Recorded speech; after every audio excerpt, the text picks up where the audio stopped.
Yeah, that's a no for me, dog.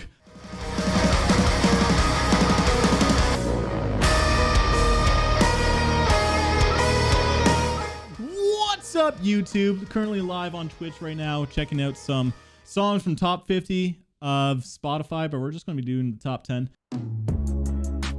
Ooh, hey, that's a pretty good beat. I like when the bass kicks in.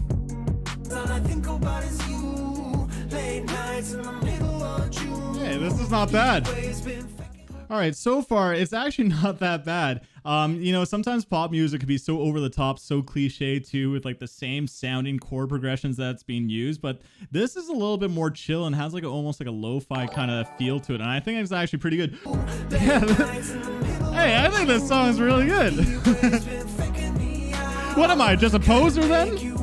I think they repeated the chorus like 3 times so far, right? The chorus I think might get a little bit repetitive, but you know, that tends to happen with pop music. They really regurgitate their choruses, so it just gets stuck in your head. But you know, I actually think this is not bad so far. And I also think it's important for, like, you know, metalheads to listen to a variety of music, because if metalheads just keep pulling influence from other metal bands, they're all going to be sounding the same, right? Look at metalcore bands. They're saturated by all sounding the same gent stuff right now. Honestly, if they pulled influence from Glass Animals and incorporated some synthy bass and vocal layering like that, well, actually, bands are already kind of doing it. Sleep Token. Like, Sleep Token's already incorporating a lot of pop, and people are loving it, including me. Oh, God, not this. Hey, I'm feeling that bass, man. Okay. So yeah, lyrics are a little bit cringy, but man, whatever. Like, I don't listen to pop music for lyrics, and I don't listen to metalcore music for lyrics either. Honestly, like, the chorus was actually not bad in this. Like, ABCDEFU or whatever is pretty cheesy line, but sometimes those cheesy lines kind of work. Case in point, I think Don Brocco, that post-hardcore band, is like, you know, they incorporate a lot of pop into their music too, but then, you know, they talk about Ubers and, oh man, Bruce Willis and stuff, and they use that into their lyrics.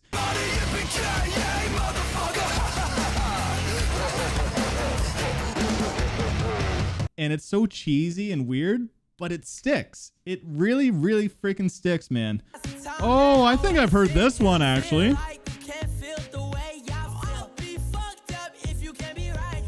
You guys probably just want me to hate these songs. Well, I'm not going to hate them.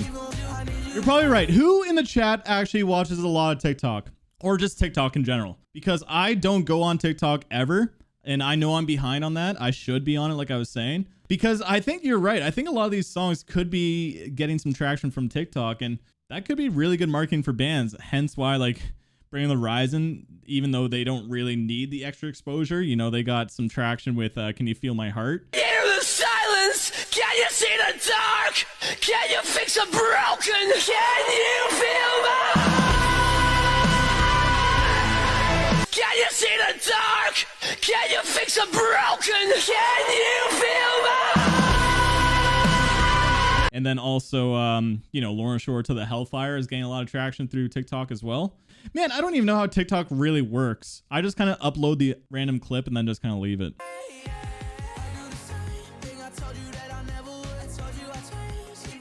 I like the 80s kind of beat to this, but man, I think the vocals are just, they're too much, man. Yes, vocals. What's with pop music and loving the babyish kind of sounding vocals, man?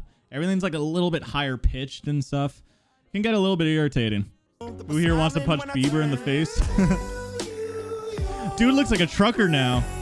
Have you seen his latest pictures?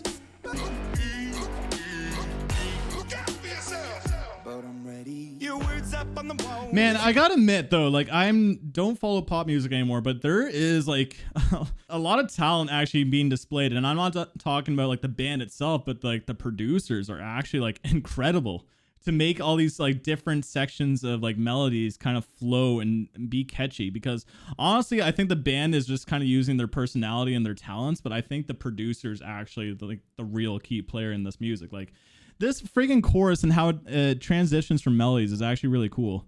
Let me play it again. Yeah, going into that glitchy sound, bring it down, break, and then that line until the second verse comes in. There's like a lot of shit happening. The vocals are so overproduced. They sound cool though. Like, imagine if a metalcore band took that idea, like, you know, they came up with it first, and then like the second half of the chorus did that kind of sound, and then like, I don't know, it's a lot of cool ideas. Unfortunately, it is like in a pop kind of dressing, lack of a better word. Elton John and Dua Lipa. Of course. Elton John's got a collab with Dua Lipa. Chat, who is your favorite non-metal artist? Death Grips, Hippocampus. Never heard of Hippocampus. EDM like Pendulum. Chris Barnes. Yeah, a lot of metalheads seem to like NF. Tommy, my man with Snarky Puppy. I love that dude. Hey, this song's a vibe right now.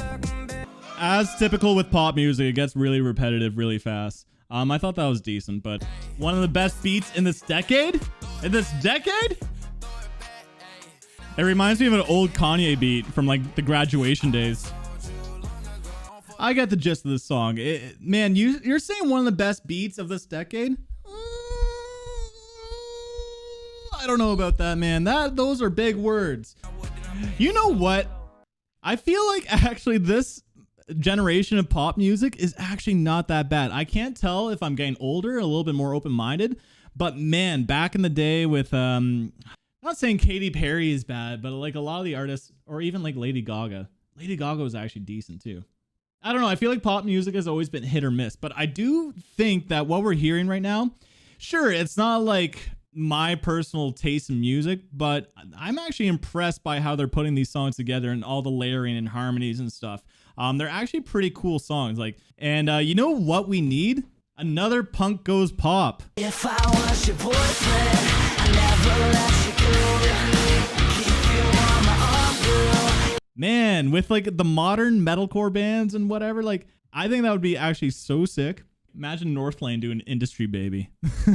Oh, that'd be actually really cool. Like fat, genty, like 8-string guitars. That would actually be super sick. Let's move on to Adele. We got a whole bunch of just metalheads just listening to Adele right now. I'm sorry, guys. I'm sorry. Have you seen what Adele looks like now? Holy, well, she's gone through a crazy transformation. Good for her. Look at that. It's freaking nuts, dude. Good for her. Okay, we get the idea of this song. So honestly, Adele has a great voice, but I don't know about you guys, but I don't really like the piano focused kind of music, especially in the pop world, because it's so bare bone and it's just so vocally driven. And as someone who listens to like also the instrumentals and other things, style of pop really doesn't do much for me personally. This one is from a new movie Encanto. Encanto, Disney movie? I like the Latin flair to this, and obviously Encanto sounds like a Spanish word. Oh yeah, this is super Spanish. Ooh, oh yeah, dude, imagine if the metal band covered this. This would be a really sick breakdown right now. I honestly think this is one of the best songs out of this playlist so far. So much shit going on. This song's soft as fuck. Yeah, maybe I'm a little bit, maybe I'm a softie. Ever thought about that? I'm trying to get some takeaways from this. So far, a lot of these songs are actually super well composed. This one doesn't even come close to Carolina Gaitain. This song feels so blocky in comparison to everything else. It is fucking catchy though. That's how they get ya. That's how they get ya.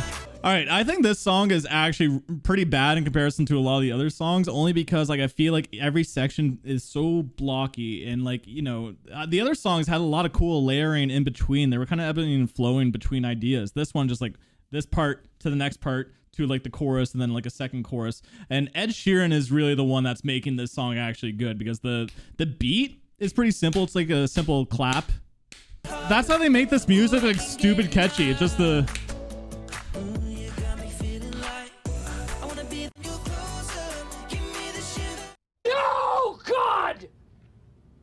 No, God, please, no! No! No! No! Yeah, that's a no for me, dog. Let's check out some Rauw, Alejandro, Desperados. Sorry for torturing you guys. Oh, I love me some Spanish music. ¿Cómo estás, mi amigos?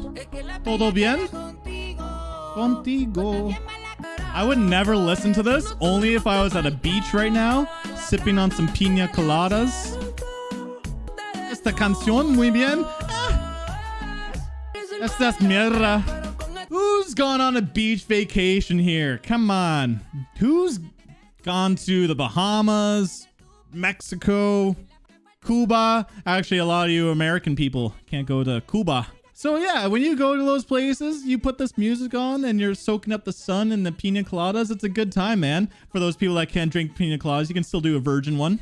I would actually listen to Drake's new album than this, and it's not that great. Yeah, you know, I live in Toronto and everyone is just like, Drake, Drake, Drake, Drake, Drake, Drake, Drake. I find him to be extremely overrated. I actually find his voice kind of annoying too. He does have a couple of good songs, but I actually think he is probably the most overrated artist, like, could be ever, really. I think he gets way more attention than he deserves. But he does a lot to Toronto, so I can't get mad at him for that. All right, guys. What did we learn today? What did we learn? I'm trying to find the answer myself here. Why did I do this? Why did I torture everybody? Hey, okay.